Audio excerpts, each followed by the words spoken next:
Welcome to the Ultimate Gamer Podcast, a show that features conversations with the trailblazers, thought leaders, decision makers, and investors who are defining the gaming and esports space. On the Ultimate Gamer Podcast, we take a journey into this dynamic industry and start to decode and reveal who and what's making news. It's about connecting, and it's about sharing the stories and vision of the people who make gaming and esports a global phenomenon. And now, please welcome your host, student of the game and connected to the esports community, Tommy Knapp.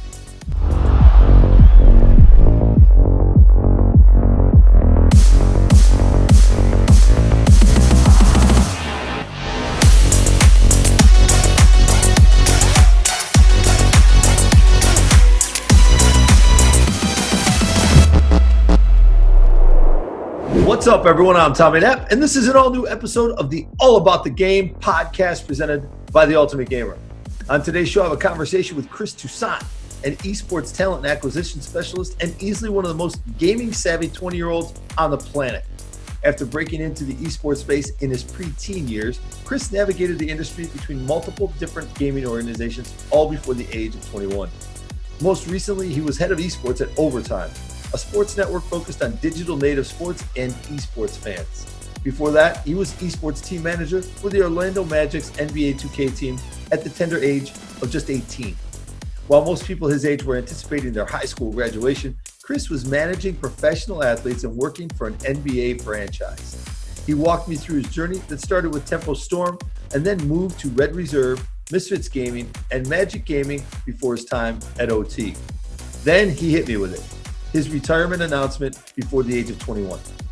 Although I'm confident his retirement will be very shortly lived, I still couldn't help but shake my head and wonder that he'd already built nearly a decade-long career before even reaching the legal age to have a beer. Please join me now for my conversation with Chris Toussaint. So how's things going, man? Things are going good. I mean, it's been like just a relaxing and really pretty chill last month or so after departing Overtime.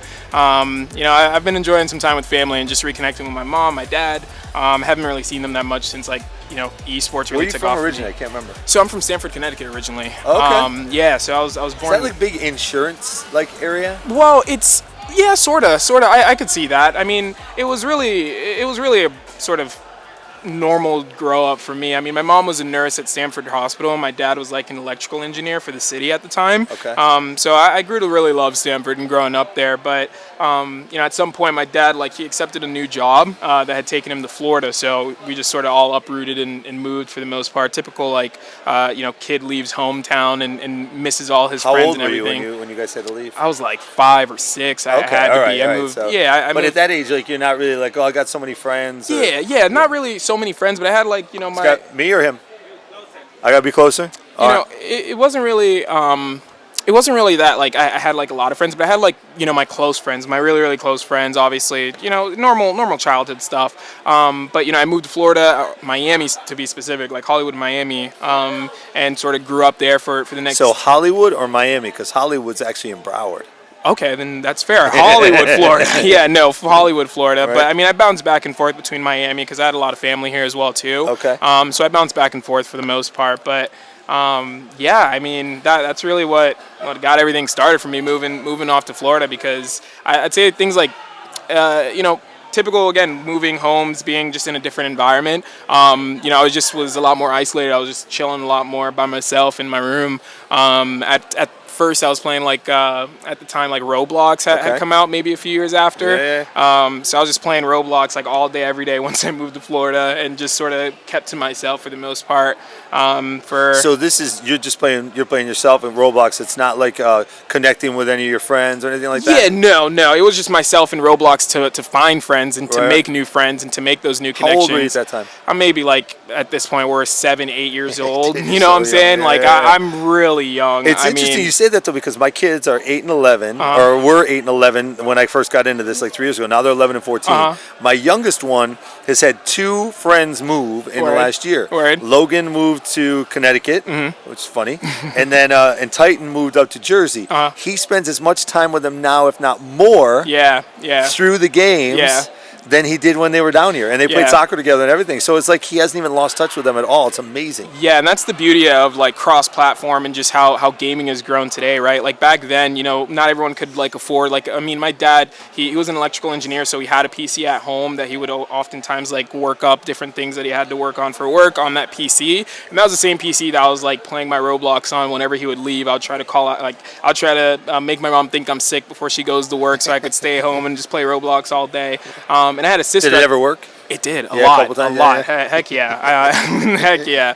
I got a little too good at that at times, but yeah, I mean, but nowadays, right? Like, every kid either has like a PS4 or an Xbox or a PC or a Nintendo Switch or something. Right. And the beauty of crossplay is like, even if Jimmy from my Connecticut friend that I had left back then, had a Nintendo Switch in this day, Right. I could play with him on my PC and play some Fortnite all day, every But day. that didn't exist then. That it wasn't really a thing, not really. Right. I mean, PC playing with console, not really a thing at Right. all. But unless you had a console or a PC, and your friend from back home did as well too, it was really hard to maintain that connection. But obviously, like, I'd say that's what really got me started, just because that's where I was spending most of my time, right? Like just trying to make new friends online and navigating the world of Roblox, and I did that for like a year or two. I was one of the first members on Roblox. Like I was early on. Right. I was early on that game. Right. But probably And that did game's for still about a year killing or it two. right now, And it right? is. Yeah, It is. yeah. I mean, it's still one of the most popular games to date. And I'd say that's also becoming a lot more of like a generational game as well too, because like just like your Pokemons of the world, like Roblox is up there. I mean, kids are growing up and they're discovering Roblox and they're wanting to play and immerse themselves. So it's like and I mean that's where not only did Roblox was like an awesome escape, but I think it also what got me. It got me interested in a lot more like the technical side of gaming as well too, because I think they facilitate the learning of like coding and programming your own game, so that others can, you can make your own community and folks can come and interact with what you're making. Right. So it was really like the first of its time in that case, and they're still killing it to date. Still growing. And I think it'll continue to. But that's what really got it started for me. Just moved to Florida and instantly just started playing more PC games, starting off with Roblox. But should I keep going? Yeah, because it's all about because it's all about your history. So Yeah. I mean, you're down and you moved to Hollywood. Yeah, But yeah. at some point you ended up in Orlando. So Yeah. right now you're all your schooling is in Hollywood. Yeah, all my schooling is in Hollywood. I went to some Baptist Christian school or something like that. Up until obviously I went to middle school. I went to like a more public school where then again like I didn't really make a lot of friends, so I was still just more so focused on just PC gaming and trying to find other ways to. And you were a find PC new gamer at hobbies. this point. Like you kind of Yeah. grew up a PC gamer. You even though we talk about usually to me anyway, there's kind of like levels, right? Usually you kind of go into console first. Yeah. And then the more serious you get, maybe you kind of then go into PC. But your dad had the PC at home. Yeah, my dad had the PC at home, so whenever you'd go off to work, I would just hop on, and I discovered Roblox one day, and that's what my everyday sort of passion was for a long time. So what was your graduation from Roblox? What was the next title? My graduation from Roblox, When you're like, I mean, wanna it try goes into something Counter-Strike, right? Okay. It goes into From Counter-Strike. Roblox to Counter-Strike. And let me tell you how that happens, right? So, I'm like 8 or 9 years old, and my godfather and my dad, they found and they opened some computer shop in Miami, Florida, where they would like repair computers. Back when like computers were, people would still bring their desktops in to be repaired whenever they had viruses way back or in the days, pop-ups. like 10 years ago. Right? Yeah, way back when, exactly. So folks were still bringing in their PCs to fix like pop-ups and small issues or whatever the case is. So my dad and my godfather owned one of those stores. Learned a lot about PC, even more about PCs when I started spending every day after school there, Right. and working on the different PCs with them. But in the back room, where the office is, where my godfather would usually sit and just work away or whatever the case is, he would always be playing this really, really awesome game, Counter-Strike. Right. Just sitting in the back of him, just watching him play, seeing how just into the game that he actually is. It fascinated me, and it fascinated me that it was really getting so heated over a video game. I mean, I never got that crazy over Roblox, so Right. it caught my eye. And I remember like a few days pass, and he lets me play whenever he has to deal with a customer, and I play a few times. I'm absolutely terrible, I'm not getting no kills, but it is the most fun gaming experience that I've ever had. You know what I'm saying? Like, I'm running around the map, like, people are chatting in chat, they have voice communication, so I'm hearing other voices, I'm hearing people talk to me. This is a pretty adult experience, right? Adult game. Yeah. Like when you're on that chat, is there some language? There was a lot of language. Right. And growing up, my mom would oftentimes be super mad because I start to obviously adopt a lot of those language, right? So I'd always be, it wasn't, for a year or so that I really started to start talking back, start really integrating into Counter-Strike and learning more about the community. But, it was my godfather who had the game. So I didn't even own Counter-Strike at the time. I think you had to download it, purchase it or something like that way back when for a few bucks. But I was just a kid, had no money, and I didn't know. I didn't really find any reason to ask my parents. I didn't feel like they'd get it for me, so I never did. Right. But one day, out of the blue, it's like it's like a normal weekday. My godfather, one of the PCs that he has that actually has Counter-Strike on it, he decides to give to me. He gets another PC from like a customer or whatever the case is. He gives me his PC, and man, that was the gift that changed my life. Right. Absolutely the gift that changed and you're my like life. 11 or 10 or I'm like 11 at this point, Okay. 11, 12 years old at this point. My life has changed the minute he gives me his PC. And at this point, it's not more so, because Counter-Strike 1.6 was like, the game that he was playing that I got hooked on first. But at the time, Counter-Strike Source was also still out. So when he gave me his PC and when I brought it home and I started playing, myself, man, I got really hooked. I got even more so hooked than I was on Roblox. You know what I'm saying? Like, I'm going to school and I'm thinking up like, dang, like I can't wait to get back so I can play this map, or I can use this gun that I didn't get the chance to use, or whatever the case is. I mean, I'm hooked. And Counter-Strike is like the game that I end up playing for. The next Counter-Strike Source specifically is the game that I end up playing for like the next 3-4 years as I start to grow up, because after I started to really dip my toes into the water of the community, I'm starting to talk back, I'm trying to deepen my voice so people won't make fun of me as a squeaker or whatever the case is. I'm sure everyone would know about that. I remember in order to like play with my friends, similar to like how you would have on Roblox, in order to play with my own friends and people who weren't, as toxic as those guys were in those public lobbies, I created like my own independent game server in Counter-Strike. So in Counter-Strike, like, you can host your own server similar to how you can host like a Minecraft server. The publisher gives the rights to the independent game servers to host them themselves. But did you have to reach out to the publisher? No, you didn't. So you would go onto like some hosting website and they have dedicated servers that you can either rent like the entire dedicated server, or you can order a server, just an independent server, and they would put it on their dedicated server and you just pay a fee for it. So I remember like I launched my first Counter-Strike server. It was a blast. It was like some random game mode, mini games, Counter-Strike Source mini games, and I'm having a blast. And I remember after seeing how much success that first server got, I ended up launching a few more, and I ended up sort of building my own community on Counter-Strike Source at the time,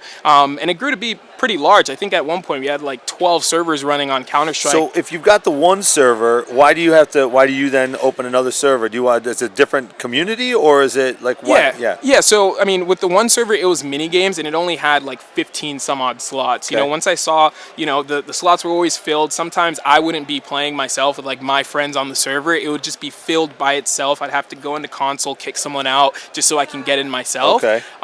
So after seeing how much success that one server had seen, and seeing how much people, that's where I started to really make a lot of online friends, because people would befriend me because I'm the owner of the server. They want admin, they want to play, whatever the case is.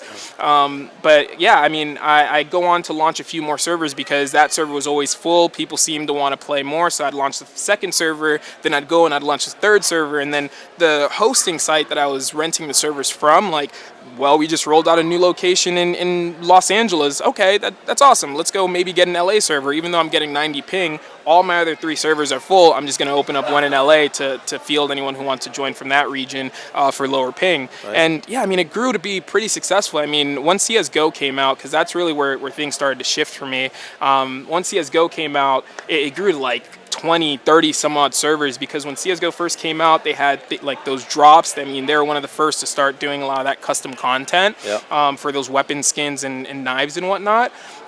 So people would idle in servers and CSGO servers to try and get those drops so that they can open up a case and potentially get like an in-game cosmetic. Right. So we created like a bunch of idle servers, and I would get those full all the time. I was making like some small money just off of adverts that I would run in the servers, and it's like that's where like, I mean, for me, again, things just got really, really, really interesting. I mean, I'm building my own community. I have a ton of friends online. Like, at this point, I'm playing Counter-Strike all day, every day. I'm calling out of school every other day to try and get, you know what I'm saying? So I got a question there, because it's very interesting to me, right? So I want to learn more about the servers that you've got and how many people are in each server. But you're a smart dude, Chris. Like, but you're going to school, but you're not going to school. I mean, to a certain degree, right? Yeah, pretty much. So did you get your degree? And if you got your degree, would you consider yourself a good student? Were you a good student through school? Yeah, I mean, I did get my high school diploma. Okay. And was I a good student? I mean, I was, for the most part. I mean, I like growing up early on, like when I first moved down to Miami, I was oftentimes getting into fights. I mean, my mom would have to pick me up every other day for like the first few months that we moved down to Florida, because I was getting into constant fights, doing this, doing that. But it wasn't until like I really started to get more into Roblox and gaming and things like that started to pull back. You know, my mom thought I was on like a just dangerous path with all the fighting and all the problems I was causing at school. But it wasn't until I started playing video games, things started to relax, got out. I found like a passion that allowed me to, you know, vent my frustration or whatever I have at 5 or 6, 7 years old or whatever the case is. And yeah, I mean, things started to change for me in school then. I mean, I started getting better grades. Didn't fight obviously as much as I did, and I mean, I had some friends that like I would sit at lunch and whatever the case is. You know, we'd talk, we'd hang out during school, but beyond that, it was just like a school friendship. So after that, I mean, yeah, I'd say I was a pretty good student. You know, once I really started finding other things to keep me excited, keep me happy to do, and you know, again, without having like a lot of those close relationships, you know, that's what I was really looking for, to build a lot of those close connections. And I just never really felt that I could in school. So I was oftentimes just isolated, just chilling by myself. At lunch, I would sit with my friends, and then it would be just getting work done until the bell rings and I'm able to go home. So yeah, I mean, I sort of breezed through high school. At some point when I'm in my sophomore, junior year, I decided that I want to go full online classes. At this point, like my esports career is starting to take off. I'm traveling every which week. So I'm like, let me switch to online classes. Your mom? Are you mom and dad? Or yeah, I was living with my mom and dad. Okay. And they supported this? Like, what was that? They didn't necessarily. So they didn't understand it. Okay. They didn't understand, like, you know, ever since I started talking to folks online in Counter-Strike, and, you know, I'm getting $100 because people bought VIP for my servers, they didn't really understand what I was doing online, so they tried to restrict it. And then when I told my mom that I'm, you know, a team wants to fly me out to an esports tournament for the first time, I mean, she practically lost it. I mean, she didn't want me to go. My dad was really okay with it. Like, he understood, and he was tracking, for the most part, what I've been doing online, and he's been impressed. But my mom, like, she was abhorrently, like, she did not want anything to do with that, and she did not want to send her child. My first event that I ever went to, I was like, 14 years old. I was going to ask you, 14 years old. Okay. I'm 14 years old, and it's the IEM Katowice qualifiers for CSGO in like 2014-15, the North American qualifier. I'm out there with Tempo Storm, and you know, like this is my first event. This is my first professional event. You know, Cloud9 at the time was going to be there. Team Liquid. I mean, all the superstar juggernaut North American teams are going to be there in an attempt to qualify for IEM Katowice. Like, there's no way I'm not going. So I mean, after lots of tears, after lots of arguing, I had to call a lot of family members to try and work with my mom, because she just wasn't having it, and she didn't really understand just everything that was going on as it relates to esports and what I was trying to do. But after a little bit of convincing, you know, a lot of convincing rather, my mom finally let me go. Went out to IEM Katowice qualifier, and I met like all of my idols, man. Where was the qualifier again? It was in Burbank, California. Okay. I met at the ESL studios out there. You know, I met all of my idols. I mean, I remember chilling in a room with Hiko, with Desi at the time, with Warden, among a bunch of other guys that I idolized growing up. I mean, Warden, like, he was a 1.6 legend back in the day, and he was our coach for Tempo Storm, sort of ushering me into the CSGO space with all these pros.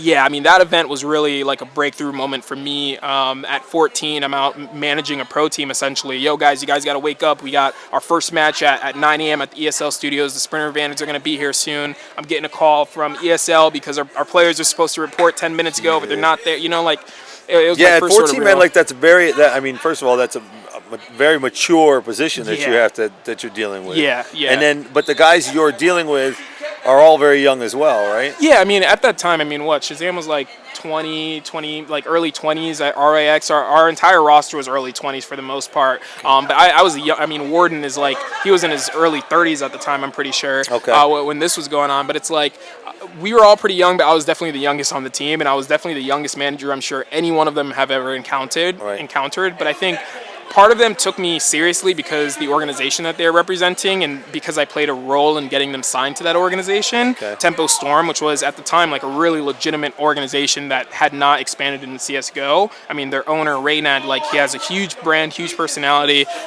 So of course they wanted to maintain that professionalism, of course, while representing them. But I'd say in addition to, making sure that I'm obviously delivering good work, right? Like it's not like, though it was a very mature position, it's not like a lot of the tasks were incredibly difficult or hard to catch along with, right? In addition to just being like, constantly available, you need me to run to, like, I remember in one instance, Shazam, like his mouse was broken, or something before the match. I had to run back to the hotel, go get his mouse, come back, like, I was always willing. I'm saying, like, as a 14-year-old, if the mouse breaks and the store is 5 miles away, like you can't just jump in the car and go get something. No, but I can jump in the Uber and I'm just gonna take the risk. That's true. You got the Uber. I'm gonna just take the risk. But it's like, I didn't tell my mom half of the stuff I was doing because she would have probably had a heart attack while I was gone. Honestly, like it was. Well, a lot. Just as a pause right there, how are they right now? Because again, we're still you're 10 years in the industry. Yeah. But you're still young. How are they now? Do they now they're completely supportive. More, yeah, I mean, ever since I'd say like when I joined the NBA, like that was really like a real legitimizing turning point for me, and just my career because it's the NBA, it's the Orlando Magic at 18 years old, no less. So walk me through though, because you're with the org and you're flying around, right, to these different tournaments. Yeah, at the time, like when I'm like 14. Yeah, and you're still going to school. Yeah. And you said at one point you then decide, okay, I'm going to do online schooling. Yeah, so it wasn't until I would say I got to Red Reserve that I wanted to do online schooling. I spent like the first 2 years or so with Tempo, but it wasn't until Red Reserve in my sophomore year that was like a Call of Duty entertainment team. It was a subsidiary. It started as a subsidiary to FaZe Clan, but then later branched out into its own organization. And was Tempo down here? Was Red down here, or where were they? Well, we had a house in Orlando with our biggest creators. So yeah, I was based out of Florida, and Tempo was based out of Huntington Beach, California. So that's where Reynad was. That I always. But you were living here. Yeah, but I was living in Florida. Okay. And I would bounce back and forth to LA sometimes, like to meet with the guys. But other than that, I'm flying to different tournaments to, as they compete. Meeting them there. Exactly, okay. and competing with them or like helping them during the weekend. Yeah. But yeah, I mean, I get to Red Reserve, and at that point, I'm practically overseeing an entertainment team of like 20 content creators. These guys, they bleed Red Reserve. They're like a family. They're creating Call of Duty entertainment content, or entertaining Call of Duty content rather, and they're having a blast doing it. And the camaraderie that they all showed in a lot of the collaborative content that they were doing. So, and they're content creators now, or are they also a competitive team? Oh no, they were content creators. They're content creators playing the game. Yeah, at this point they're content creators playing the game. Call of Duty was like a whole new scene to me, and console esports was a whole new scene. But at that time, I started following Call of Duty esports pretty closely, all the different MLG events that they would have and whatnot. And it wasn't until like I found FaZe Clan that I started to find Optic Gaming and like all those, flagship storied brands, Team Envious among others.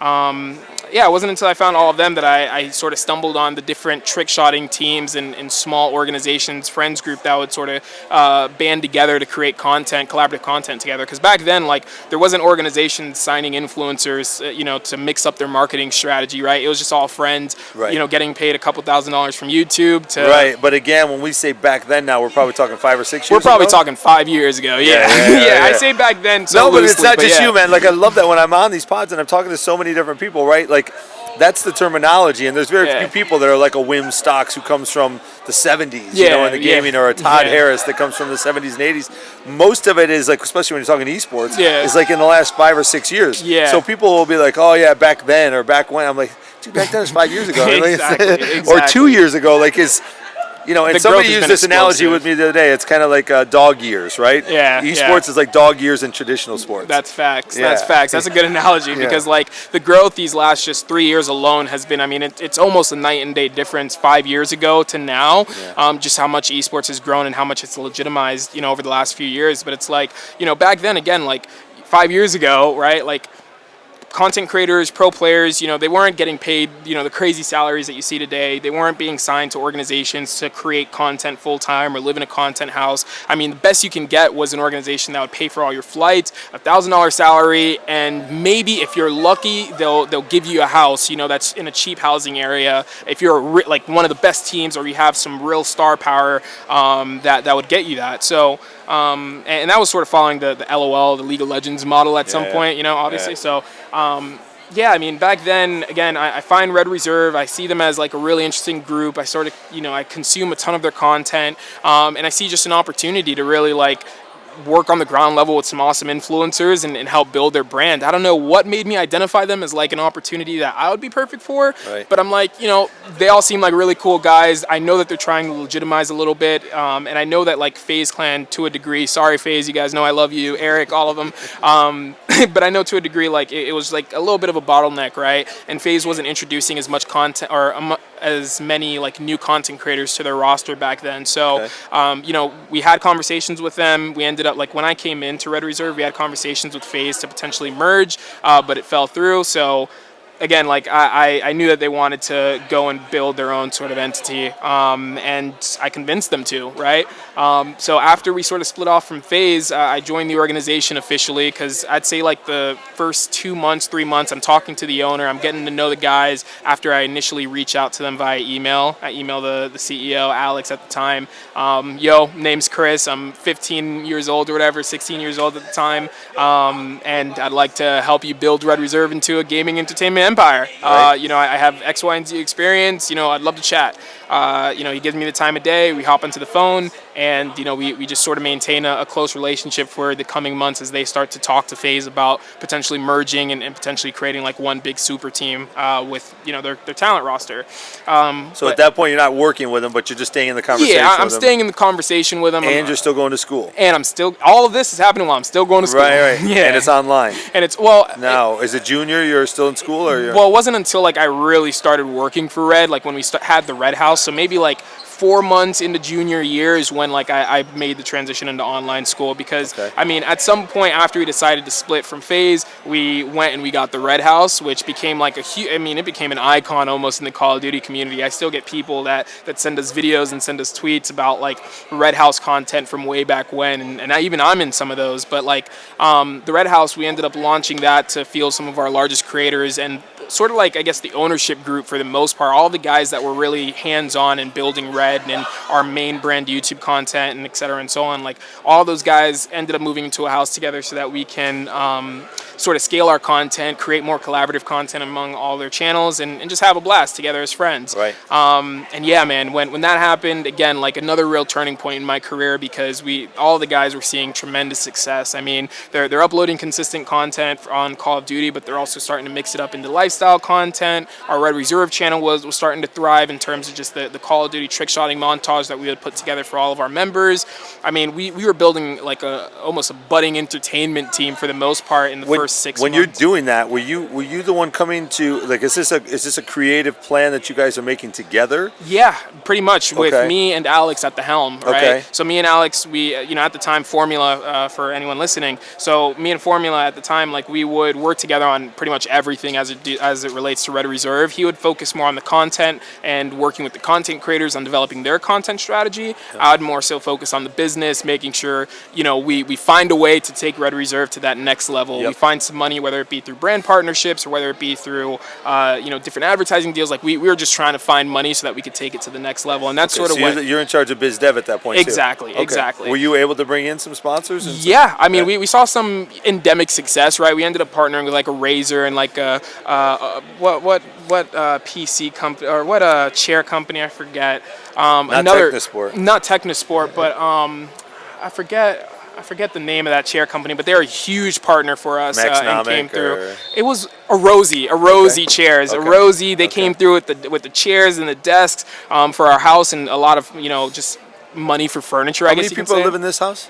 5 guys at the time. So it was Formula, Nix, Kiwis, Gandhi, and Random. Okay. But yeah, I mean, they all lived together. We all created content. I was focused on just bringing us different brand deals. I mean, we even partnered with Soylent at one point when they were dabbling in the esports space a little bit. And that was like my first paid partnership that I'd locked all on my own. It was a really exciting moment. But I'm focused on biz dev. I remember we go to MLG Orlando, I want to say 2016. It's a Call of Duty specific event, and me and Alex and all the guys and a lot of Red Reserve members actually ended up flying to Orlando to stay at the house. We pulled up to the event like 20 deep, and we were being swarmed by fans. Like, we're meeting fans, we're creating content like vlogs around the event and everything like that because we're in Orlando and we're just driving back and forth, we're having parties, whatever the case is.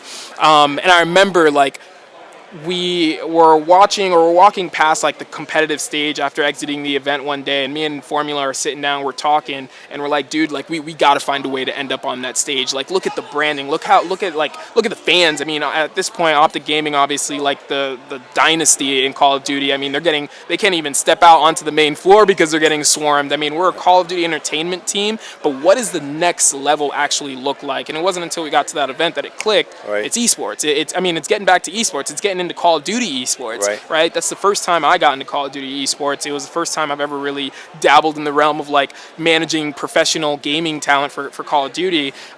So once we made it to that event and we really had that light bulb go off for us, again, we kicked that finding money realm, right? We kicked that into overdrive, right? We're trying to find money now so we can enter esports. We can level up our content, we can level up our creators and empower them more, and we can enter esports and really round out our strategy as an organization, as a Call of Duty organization. Right. So I get to work. I get to work. I'm making connections. I'm reaching out. I got to ask you, when you're doing this, because again, we said you're like 15, 16? 16 going on. So 17. Are you under contract? Are you doing this for fun? Like, what's like? Absolutely. I mean, with Tempo Storm, I was under contract. Okay. I had my parents sign it and the whole 9. You were like 13 or 14. I was like 13 or 14 at that point. Had to have my. And they're paying you. Yeah, and they're paying me $500 a month. I remember. All right, dude, as a 13, 14-year-old. Yeah, that's really good. You're telling me, dude. That changed my life. That changed my world. Because especially, then,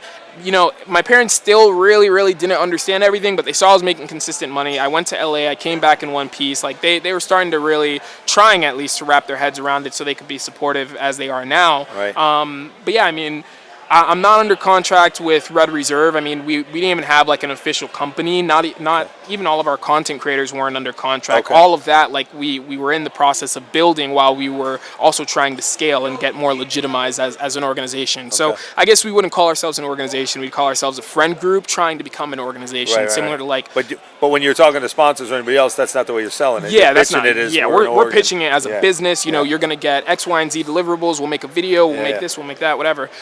But it's like, I mean, we saw some success from like a brand partnership side. I mean, the guys, their growth and size as individual creators certainly helped, because as a group, with all of them creating content on their like branded content on their channels, plus creating content on a Red Reserve channel, we were able to see some success from that angle. But again, like we obviously needed more, right? And if we want to field a Call of Duty team at this point, salaries are starting to, creep up and up a little bit more. We need a little bit of extra cash. And I mean, some of our competitors at the time, like Soar Gaming, among others, like they all got Call of Duty teams. So again, like we're trying to keep up with that. So we're 6 months into Red Reserve at this point. I make a connection with the owner, CEO of Orbit Esports. I make a connection. We meet in person at some other event out in California or Texas or something. MLG Dallas, actually. MLG Dallas. We met at MLG Dallas to discuss like Orbit Esports and potential investment / merger with the firm that owned Orbit Esports and that was investing into that entity over in Europe. So they were a Swedish-based organization. They had a professional professional Call of Duty team, actually one of the best in the region in the UK, and they had other teams as well and like other titles, and I identified that as like a dope opportunity to bring like a European brand over to North America. Right. And they saw it, and with a tremendous sort of cult following that we had built with the Red House, like we had the fan base, we just didn't have the money, and we didn't have the esports strategy in plan yet, or in play yet. Right. So we had conversations with Orbit Esports and their entire group, and they're interested. They turn out buying Red Reserve. They buy it in its entirety. We all get a little slice of the pie. We get a little purchase bonus, obviously, and we're legitimized. I mean, it was a pretty quick process, and I mean, looking back, because there was a ton of mistakes along that way that I'm sure, we were 16, early 20s at the time. I'm 16, the guys are like early 20s. No one really has ever done a merger acquisition of the sorts. But yeah, I mean, so that's one of the areas, and I was just talking to Roger about this. I mean, that's one of the areas to me, the agency side, player contracts. You even look at what went on, and we can get into overtime. But that is an area where representation needs to be stronger. Absolutely, right? Absolutely. I mean, and you don't know. Again, when you're a 16-year-old and you got 20-year-olds, I mean, they're just like, okay, somebody's interested in buying us. Yeah. But I mean, back then, I mean, advice was accessible, but it wasn't. I mean, the good advice that would take what we were building as a small friend group and entertainment team, to take it to the next level, which I felt like we had the potential to do. Like that was harder to get from any of the other org owners in the space at the time. Right. But I mean, like a lot of teams, and just to touch on another point, a lot of teams today, you're starting to see that consolidation, a lot of merger acquisitions, because again, like you don't need a lot of money to build like a passionate, massive fan base, right? You look at like a Team Parallel in Fortnite, like they have a massive and very passionate fan base, and they're essentially just a friend group as well too. And I think again, like when you have those fan bases, when you have organizations looking to create different sorts of content and connect with their audience in a different way, you're starting to see that consolidation as we did with Overtime. But early on, again, back then with Red Reserve, that was like one of the first of its time. I mean, like there wasn't many other merger consolidations that we can really look at or determine if this is how much Red Reserve is and this is how much we should sell it for, or whatever the case is. At the end of the day, as long as we got a little bit of money and we got that's all we were looking for. A little bit of money, enough money to operate in Call of Duty Esports. That's it. So I'd say that they got Red Reserve for a steal. They got it complete steal, but it was a huge learning lesson for us irregardless. But again, we get that investment. Things are starting to take off a little bit, right? With that merger acquisition investment, they merged Orbit Esports into Red Reserve, and their Call of Duty, one of the best Call of Duty teams in the UK, ends up representing Red Reserve, which was again our end goal. We also had like a CS:GO team that came in, which I was really excited about personally. Obviously, they're from Europe as well too, or Brazil, I want to say specifically. But yeah, I mean, like, we end up expanding into esports. We did it. We got the operating budget. I mean, people are getting paid. I'm finally being salaried for my efforts. Formula is being salaried. The guys are being salaried. The house is being paid for. We did it. We did it. But again, like I'd say that again, inexperienced businessmen making certain decisions just on our side, right? Like we're kids. We're just a friend group. We're trying to get into esports. I mean, we saw some success in the first few months, right? But I'd say that obviously the trials and tribulations that come when you form like a deal that isn't super strong sort of started to come and ultimately start to unravel a little bit. Exactly. So after we went to like one or two events with our Call of Duty team, our content started seeing an uptick in terms of the different content that we were creating and the viewership that we were getting on it. But like 3 or 4 months into that merger acquisition, all of the guys end up leaving. Like me, all of the guys, like we end up leaving because like of a differing in view and a differing in opinion. Or rather, just to clarify, I'd say that I left because of a differing in view and opinion. The guys left shortly thereafter. I had gotten and this was interesting, I had gotten an offer from Misfits at the time, maybe a few months after the acquisition, and once we expanded into esports and started doing our thing as an organization, I'd gotten an offer from Misfits to potentially come and run for a Miami-based team, come and run content for a large gaming organization that actually has some funding, right? So we're creeping up on like 2017, 2018, whatever. I get that offer from Misfits, and with the differing in opinions and just hearing that everyone's getting set to leave and potentially just go off and do their own thing because they don't like the way that we're headed. And since we had no more control, we had given up pretty much all of our control in that sale. I end up accepting that opportunity, and I go to work for Ben Spoon and his crew in the early days of Misfits. I saw it as like a tremendous opportunity to learn from Ben and the group that he had put together, and I took it. Were they down here at this point? Were they? Because I know Ben had the office in Boca and still does, and now they're building out the new headquarters there. Yeah, I know Ben was down here, and I had the opportunity to meet him like once when we were discussing the position. But I know Ben was down here. They didn't have like many of their other staff also down here as well too. Like this is either early Berlin days. or LA, right? Exactly. Right. This is super early days. Right. So I join on as like their content and players manager, and I sort of keep my eyes closely on just the Red Reserve developments and how things continue for them. And again, as I said, they end up leaving a few months after I do. But yeah, I'm focused on Misfits. I'm working with them. So where are you when you're working with them? At this point, I'm in Port St. Lucie, so that's 2 hours north of Miami. Yeah. I'd say just to back up a little bit. When I was in Orlando I moved from, this is a little weird. So I moved from Hollywood to Orlando to Port St. Lucie because like I lived in Hollywood with my family. I moved to Orlando to sort of spend as much time as I could with the Red Reserve guys. At this point, again, when I moved, I'm doing online school. Yeah. I'm doing online school. I'm staying there in Orlando, and then I moved to Port St. Lucie because my family had moved from Hollywood to Port St. Lucie within that time. Okay. So I moved to Port St. Lucie to regroup with my family. Once I get the job with the Misfits. And do you graduate yet? Or are you still not graduating? No, it wasn't until Misfits that I really graduated until like maybe halfway into my position at Misfits. Okay. Because I ended up graduating in 2018. Yeah. I graduated. So I just got to ask you this, and this is just out of curiosity, because there's not a lot of high school juniors and seniors that are running or part of a business even. Absolutely. Right? Yeah, and you're organizing. You've been given a role, I would say, almost even like an executive, or a management level. Yeah.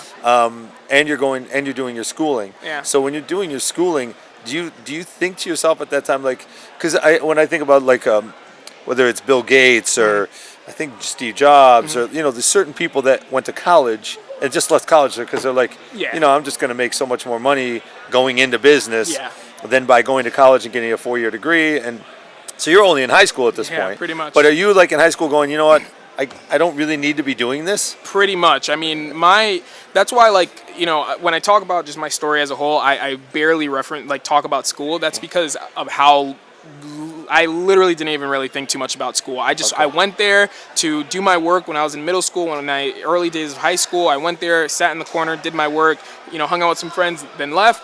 And then again, when I started doing online school and I just had to go back to the actual campus for like any test or official work or whatever the case is. Right. I would just go, do it, leave. Like, I really didn't go to school that much. I didn't really care too much about school, it sucks to say, but like, I do recommend anyone who's listening trying to follow up for sure, and anyone who's ever asked me, I do recommend like obviously continuing down that path and staying in school and everything, but like for me, it just wasn't a priority. I knew that esports was my calling. I wanted to go all in on esports. If I was able to drop out without my parents like disowning me, probably would have just dropped out. So, but because you're well spoken and you're very articulate, right? Yeah. Where do you think that came from? Do you think that comes from gaming? Do you think that comes to did you do a ton of reading? 100%. Like, does it come from your mentors and relationships? Because we're talking about schooling, and you did do the schooling, but it wasn't like the main focus. So where do you think that comes from? Because I mean, it's there. You've got it. I mean, I would say number one, early on, like talking online, right? Like, like talking to the different guys that were coming to my server, explaining to people like my VIP features and what they can access when they purchase VIP. I mean, like, putting together, because sometimes when folks get banned from the server, they'd have to go to my website, create like a ban appeal, and I would try to make it a little bit more of a professional system. So I'm Googling words. I'm trying to make sure that I'm plugging in words that make sense. I'm learning the definition. I remember in like certain partnership calls that I would get on at an early age, like I would make sure if I hear a word that I didn't know and I'm just following along, I would go back and I'd Google it, I'd make sure, and I'd add it to my artillery for the most part. Right. So it's just by talking to people online, the most part is where I got being well spoken. And I see a lot of that, and we're talking about now, like I'm talking to moms and I'm talking about and I'm always in it. a lot of people see gamers, and they have like just this, they compartmentalize them, right? Yeah. Gamers, but I have found, since I've been in esports and gaming in the last 3 years, that I'm around a lot of brilliant people. Yeah. A lot of very, very, very bright people. Absolutely. And I know it's not always just from schooling. I think a lot of it has to do with this experiential side of things. Like Absolutely. you said, 14 years old, you're having to deal with a server that you're running. Yeah. There's issues with it, so you've got to figure out what the issues are. Then you have to communicate to the people that are like complaining or whatever. Playing on it, I had to communicate with the hosting site that's hosting it. Whenever like sometimes our servers would get DDoS attacks, so I'd be woken up at 1 o'clock in the morning from our server hosting company trying to articulate like, yo, we're getting attacked, we don't know where. Like I'm trying to figure out, quick shoot issues that we can look to deploy. Yeah. So at an early age, I'm online and I'm talking to a bunch of people, but I'd also attribute it a lot to just the mentors that I had early on as well too, right? Like, at 14 years old, it was, I'm sure, it was a real scare for Reynad, Andre Anyuk, the CEO of Tempo Storm, to take a chance on me. You know what I'm saying? Send him out, allow me to represent his organization and be the manager of his first foray roster into Counter-Strike. I mean, I'm sure it was a little scary, right? But to let a 14-year-old be at the helm of a program like that, but he entrusted me and he gave me just a crazy amount of support. I'd also say that like Ben Spoon, working for him, I got a ton of support and a ton of learnings. But even early on, just back in my day, like I had Andre who was providing me with a ton of advice, mentoring me a little bit. I had Eric Anderson, who's now the current VP of Esports at FaZe Clan. He was also like a real huge help for me, just helping me understand the business, helping me understand where my weaknesses were and how I can actually, when I'm 25, 30 years old, a lot of people always said that I had, executive potential at a young age. Well, okay, if I have that potential, how do I untap it? How do I learn what I don't know? And how do I get to that level? Because that's where I'm trying to be. Right. And Eric, Andre, Ben, like among people that I had met just along my journey, were super, super supportive and were always willing. I mean, if I call Eric right now, he'll answer, like always willing to just provide that advice and that support and that knowledge and wisdom. And then again, like, so where I'm at Misfits in my story at this point. I'm the content and players manager, overseeing like their FGC roster and trying to develop their content strategy in the early days of Misfits. I'm learning a lot, I'm growing, but it wasn't until I transitioned into the Magic, I had seen the NBA 2K League rumblings while I was like, in my focus more on like the Miami esports scene, as we sort of set our sights on that. As in the early days of Misfits, we were setting our sights on obviously becoming the number one team in Miami, right? So I was following that scene closely. And through like the heat after our partnership, I had heard like about just the rumblings of the NBA 2K League and that was coming. And I saw some articles go up online and it was just super, super fascinating. I mean, this was huge, right? Like, I mean, when the Heat invested into the Misfits, that was I'm pretty sure the first NBA partnership with an esports organization ever. So when I heard the NBA 2K League was coming and that may see a ton of NBA organizations coming into the space, wow, I was taken aback. I had to be a part of it. I don't care how, I don't care with who, but I have to be a part of it. Right. And I heard that the Heat were getting into it, and I obviously early, I threw my hat in. I told Ben, I'm like, yo, Ben, the second, if you have any sway power at the Heat, the second you hear about that opportunity, I would love to go there. I feel like that would be an incredible learning experience, and it would allow me to really develop. So what was the role? What was the role you would be looking for? I was looking because Famous probably very well, right? Yeah, I do know Famous. And so Famous is there as the GM head coach. Yeah. Was that the same role you were looking for at that time, or were you? I was just looking to be a part of it, right?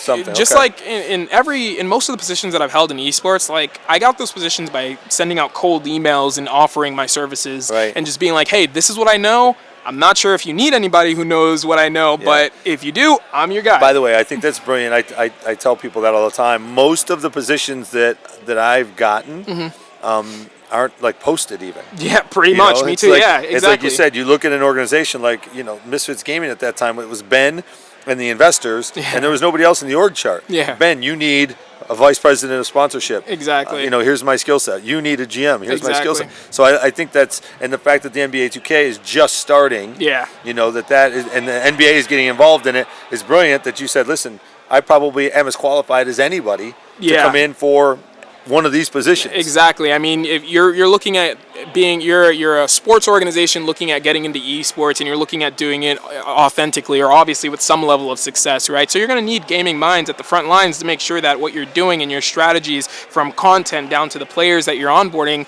are authentic, are good, right? You're not just going to be a sports organization coming into esports building a phenomenal, So I noticed that, and I wanted to be a part of it. I reached out to the Heat, or I didn't reach out directly to the Heat, but I reached out to Ben, or I reached out to the Heat through Ben. Right. I threw my hat into the ring. I'm like, yo, whenever. Even though you're working for Ben at the time. Even though I'm working for Ben, I mean, I wanted to, because at the time I'm the players and content man. I'm the content and players manager, right? I'd say 50% of my time was spent focused on developing our content early on. 50% of my time was spent managing our FGC roster, right? So I wanted to go more full in on player management, and I know Ben. I love Ben so much, and he knows that was like what my passion was and what I wanted to get into. But at the time, I mean, we're starting to ramp up the hiring at Misfits, right? Like a ton of people are joining the staff, filling up all the roles, and I wanted to transition more focused on helping layering in on our content strategy, but focused more on developing in a competitive esports program. I wanted to get back to that. So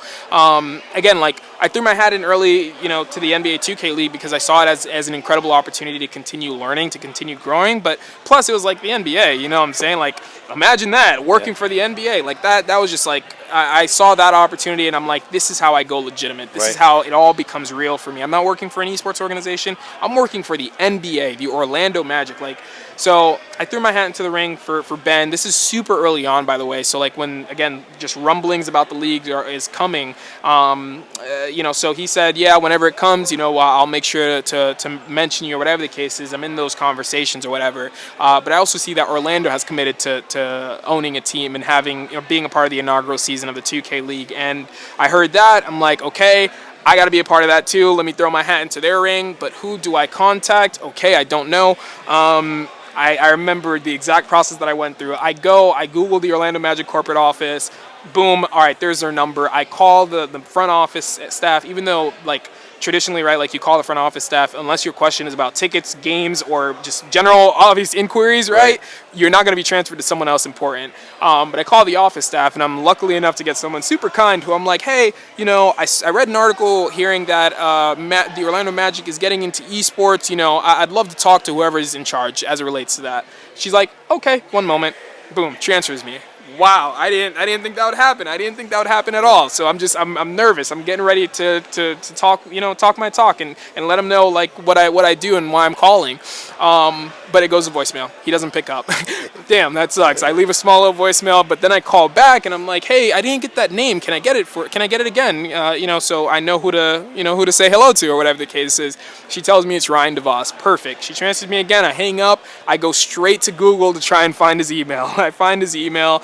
And I send a cold email to Ryan DeVos, whose family owns the Magic, and I reached out to him, and luckily enough, I think in a few days, maybe, he got back to me. He got back to me, and he was like, hey, Chris, I love your story. I still have those original emails, actually. Yeah. He was like, yeah, hey, Chris, I love your story. At the time, the Call of Duty World League, or the Call of Duty Championships was going on at the Amway Center for the first time in Orlando, and it was maybe 2 weeks or 3 weeks out from when I got the response back from Ryan. So he said, I love your story. We would love to chat, whatever the case is, blah, blah, blah. And I'm like, awesome, cool. Well, Ryan, even though I wasn't going to be at the Call of Duty Championships, I'm going to be there. So if you want to chat, let's grab lunch, whatever the case is. I'm 17 coming on my 18th birthday at this point. If you're going to be at the Call of Duty Championships, I'll go there. We'll link, we'll talk, we'll grab lunch, whatever the case is. So he's like, yeah, let's do it.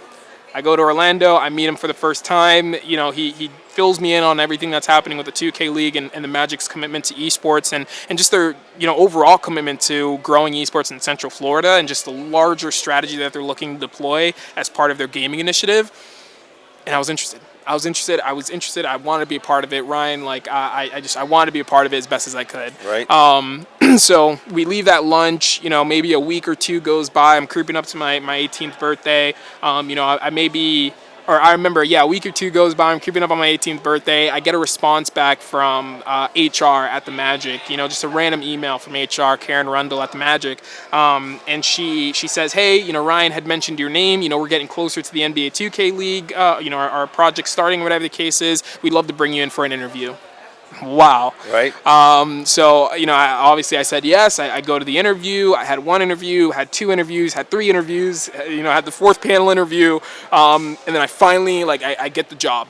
Some way, somehow, obviously with all my experience and just, even with everything that I still needed to grow and learn, right, as a 17, about to be 18-year-old, I get the job, right? Well, you did a lot of the things. First of all, you did a lot of things right. Yeah. You did a lot of things right. Like, first of all, you reached out, like you said. You reached out and you talked to somebody at the Magic. But then when they told you who it was, you didn't wait. You didn't just leave a message. You're like, okay, now I'm going to go email. I'm going to ping him. I'm going to reach out and I'm going to tell him directly. The other thing I can tell you is, and I know this coming straight from traditional pro sports, right? I have said and I don't know if it's still true today, but even 3-4 years ago it was even more true, I think. If you were trying to reach out to a Ryan DeVos and talk to him about the Orlando Magic, your opportunity to get a sit down with him, meet with him, talk to him on the phone might be very limited because there's so many inquiries about the NBA basketball team, right? Yeah. But now they've got a new 2K team that's coming out. And there's just not that many people that know what's going on in 2K. Yeah. And so he's going to maybe accept a call for 2K that he wouldn't accept, or answer an email for 2K that he wouldn't accept for the Magic. Exactly. For the Magic's, 2K team, Magic Gaming. Exactly.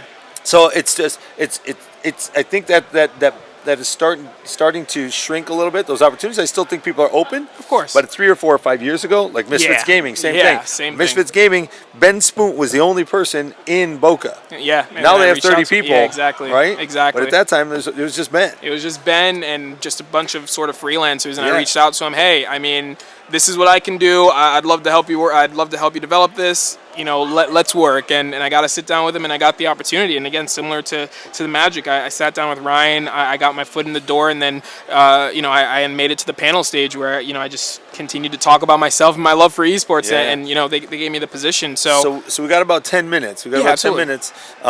So you're at the Magic now. Yeah, so I'm at the Magic. I work there. I work there as their team manager for the most part. Their team and esports manager, I guess, because I was dabbling a lot in just their developing strategy for Central Florida esports. I was going to say, you have to educate everybody, right? Yeah, because really the people at Magic, exactly. Magic don't really know what's going on in gaming. I had to educate them on a lot, right? And I played just a vital role in making sure that we drafted all the right players and that, our analytics model that we were leaning into made sense for the game, right? Because we were one of the only teams using an analytics model, to draft our players. So who was in those meetings, though, from the Magic side? And are you in a conference, like a conference room, like? Yeah, I'm with their executive leadership team. Right. Charlie, their COO. I'm with Ryan, at the time the director of esports. I'm with their corporate partnerships sales lead. I'm with just their entire executive leadership team. Not only dialing them in and working with them on just overall strategy for Magic Gaming. Our content, our revenue, our drafting, etc. Providing updates, but also just learning and growing and getting a lot of the key learnings. They were really nice enough to let me continue to sort of reach beyond my bounds and learn more about the organization and learn more about just the NBA in general. So I worked really closely with their executive leadership team to help develop the strategy, and worked really closely with Ryan up for season 1 and season 2 to really build the brand and build our competitive program. And it wasn't until season 2 that we started to really grow our staff, and I trained them and so on we went. And we saw some success in the NBA 2K League as well too. Season 1, I didn't even really play NBA 2K. I had to learn the game. I had to learn the community, and while also educating everyone else on just esports in general, and then what I was learning in NBA 2K. Right.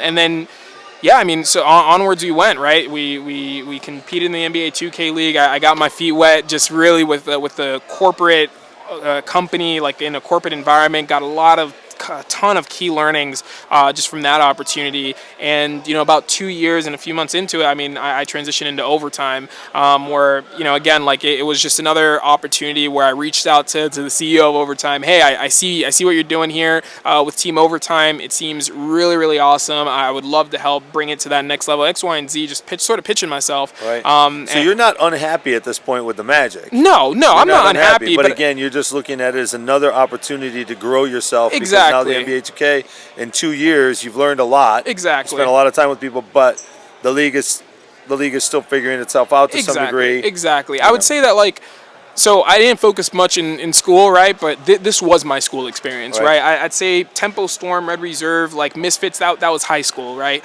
You know, Orlando Magic, Overtime, like that. That's when I started to transition a little bit into college. You know, working more in the corporate environment with different teams, different components that I really had to focus on and be hands-on with, and just learning a ton so that I can continue to develop our organization and brand. Right.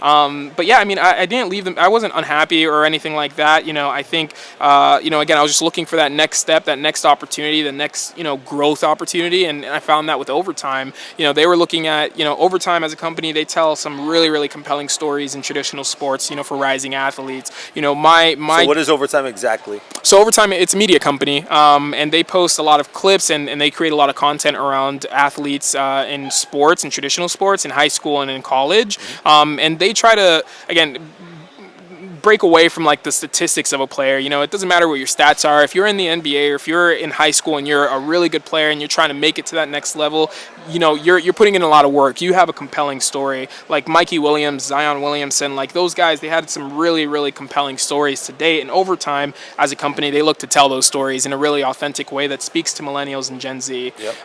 And the way that they had told the Zion Williamson story over the year, 2 years that he was in college, the year that he was in college, I was really following all that closely. And, I had seen a little bit of like Team Overtime and Fortnite, this and that.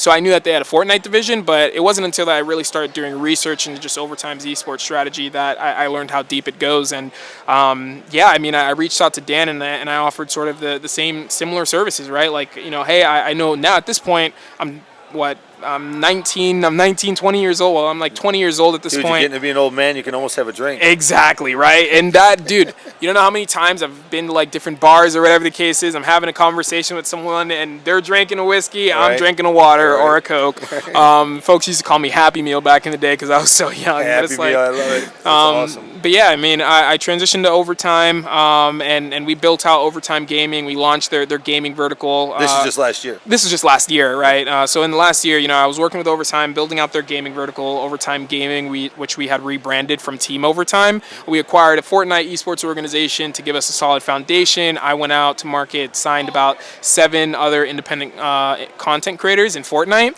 and then we also went out and signed some competitive players that also had competed in the World Cup that we were looking to add on to our roster to really bolster our Fortnite focus that the guys, or that Overtime has been developing for like the last year, 2 years before I joined. Is that still there? Yeah, it is still there. The Fortnite? It is still there, yeah. Okay. So, there's still, I'd say without that contribution, rather, let me say that I was excited to work with them to really bring them and solidify their position in gaming and their focus in gaming. And a lot of the guys that I brought on, a lot of the support that I brought on is still there, which is good. And again, we dabbled in NBA 2K. We launched Overtime Gaming. We launched Overtime, and it was pretty decent success for a media company, first time expanding into esports. But after that, and right now, I've just been more so taking a little bit of a step back from esports. I'd say in the last 2 months, especially with coronavirus, when that hit, that really took. So you're no longer with Overtime? No, I'm no longer with Overtime. Okay. So coronavirus hit. Still a pretty just sucky subject, right? Overtime, coronavirus rather, it hits. Overtime as a media company, they have to cut a ton of their company. I think they cut about 75% of their workforce and a lot of the different projects that they were working on. And gaming was one of them, and my role was one of them, which is completely fine. A lot of people, a lot of Americans obviously are in that same position, but coronavirus comes, it sort of wipes out a lot of what Overtime was working on, besides some very small components and some small success that we had seen from an Overtime Gaming standpoint. Yep. And with that, I sort of took a step back, right? I'm coming up on my 21st birthday in 80 some odd days. I'm considering college, I'm considering other opportunities, I'm considering other areas in esports.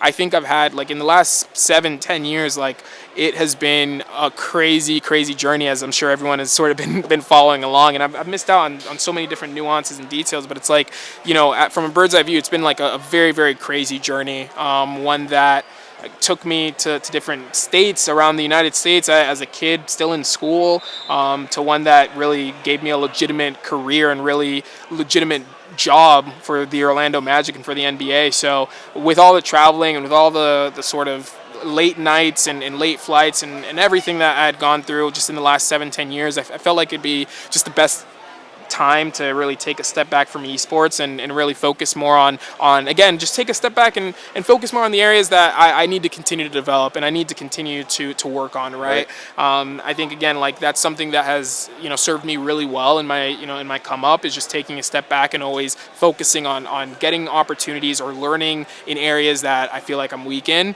And, last month, 2 months, it's been going absolutely incredible. And I've spent a lot of, great time with my family. I've learned and just evaluated the industry as a whole and where it's heading with the different components. You got betting, you got events and venues that are shutting down. You got agencies that are popping up and starting to take off a little bit more.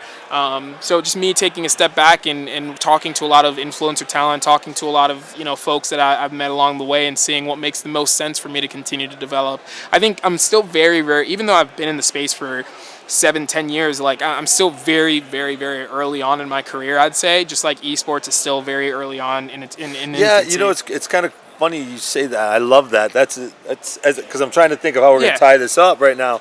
And that's almost like a really good way of tying it up. Like you're not even 21 yet. I'm not even 21 yet. You're not even 21, and you've got almost 10 years of experience and like legitimate, like managerial director, like business experience. Not like I'm just a gamer. No. Which a lot of people can say they're a gamer. Yeah. But before you're 21, you probably have twice as much esports and gaming experience as I do. And a managerial level. So, and that is very, I don't want to say that's, I see gaming kind of like, gaming is still very, very, very young. Absolutely. But it's also, it's a $180 billion industry. It's certainly growing. It's certainly growing. And it's not slowing down. And it's not slowing down. Dude, it's great to hear your story, first of all. Absolutely. I mean, I didn't really get to ask you a ton of questions because you just had so much to share about your story. Yeah. Which for a sub 21-year-old, you would not think you would. Yeah. And I mean, that's what, and just again, like following up, like that's perfect way to end it, right? Because I think I'm nowhere near where I want to be quite yet. I'm still 20 years old. I've taken this sort of career sabbatical to really learn more about just the last 7 years. A career sabbatical before you're 21, dude. That's hilarious. A career sabbatical, you know what I'm saying? That's how I like to title it, just because I'm really just trying to see, how I need to continue to grow and how I can make sure that I reach, and not reach that level, but my end goal ever since I was a kid, and Eric Anderson, Ben, like a lot of those guys can probably vouch for me saying this, is just like, I've always said that my number one goal is to leave a lasting impression in this industry. Ever since I was a kid to now, that's still my number one goal. I want, when people think of esports, I want people to think of my name as a pioneer for a lot of the developments and the success that we see someday. Just like how folks, look at Jason Lake and how folks look at Jack from Cloud9 and Noah and his group. Like, I'd say that I want to reach that level, and every experience, every path that I've taken with these organizations has been in pursuit to continue learning more that's going to get me to that level. And I think right now, again, just taking a step back, continuing to learn more about myself and my experience the last 7 years, where I need to continue growing, and then it's just going to be back to the game, back attacking the industry and trying to build something that really works and that I think makes me happy and sort of reaches all the levels that I want it to reach. Yeah, man. It's going to be fun for me to watch. Absolutely. I'm glad you came on. I appreciate it, man. Thank you so much. Thanks, brother. All right. Awesome. I'd like to thank Chris for sharing his time, experience, and knowledge with us today. Here's a young man that exemplifies this gaming and esports industry. His knowledge of the space far exceeds that of most seasoned business executives, which puts him in a position to teach, educate, and inform. Yet, he has had to learn to navigate the traditional path to business success and bridge the gap that often still exists between decision makers and endemic gamers. It remains a puzzle for many, but experts like Chris are helping to piece it all together. You can listen to him again now, and you can also find time-stamped segments of the show, links to his social pages, and more information about his projects and media in the show notes. If you enjoyed our discussion, please let us know.